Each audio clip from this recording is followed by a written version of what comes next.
में क्या क्या मुद्दे आपने जिस पे चर्चा हुई वो कौन कौन से मुद्दे थे?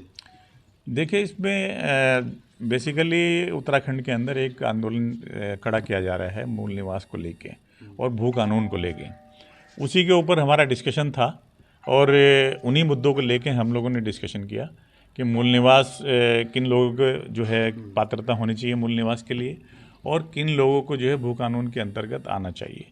दूसरे हमने ये भी कहा कि भाई किस किस प्रकार से यहाँ लोगों को जो स्थानीय निवासी हैं उनको रोज़गार मिलना चाहिए और किस प्रकार से यहाँ पर रोज़गार सृजन होने चाहिए। ये इन चीज़ों को लेके हमने कहा। तीसरी पॉइंट पे एक और भी डिस्कशन हुआ कि उत्तराखंड के अंदर जो रोज़गार की स्थिति है और जो इकोनॉमी की स्थिति है उसको किस प्रकार से मेंटेन किया जा सकता है। हमने उसके ऊपर ये अपना व्यू ये रखा है कि इस राज्य की सीमाएं का और विस्तारीकरण होना चाहिए। इसमें सहारनपुर और बिजनौर को भी सम्मिलित किया जाना चाहिए जिससे इस राज्य की वायबिलिटी बढ़ सके और इसमें इसकी इकोनॉमी को फ़ायदा हो सके।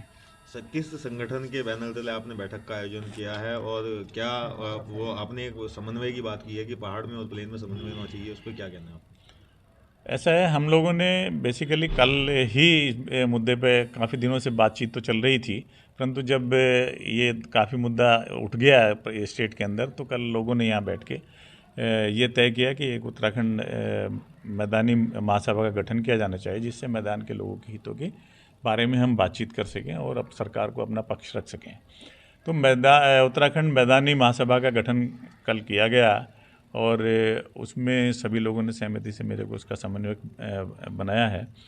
और जहाँ तक समन्वय समिति की बात है, दूसरे लोगों से बात करने की बात है, हम लोग ये चाहते हैं कि उत्तराखंड एक पहाड़ और मैदान में ना बटे। पहाड़ के लोग मैदान में जा सकें, मैदान के लोग पहाड़ में आ सकें। ये जो स्थितियां पैदा की जा रही हैं कि मैदान के लोग पहाड़ में नहीं परचेज कर सकते ज़मीन और पहाड़ के लोग जो कहीं भी परचेज कर सकते हैं, ये एक पक्षीय बात है। जब एक राज्य बन चुका है तो सबको समान अधिकार मिलने चाहिए और सबकी समान बात की जानी चाहिए।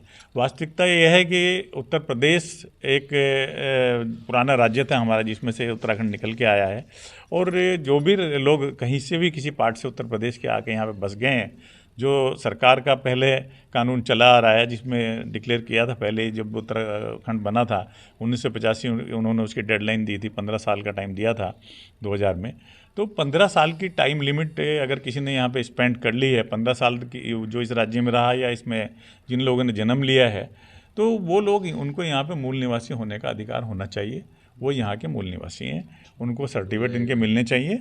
ये हमारी मांग है।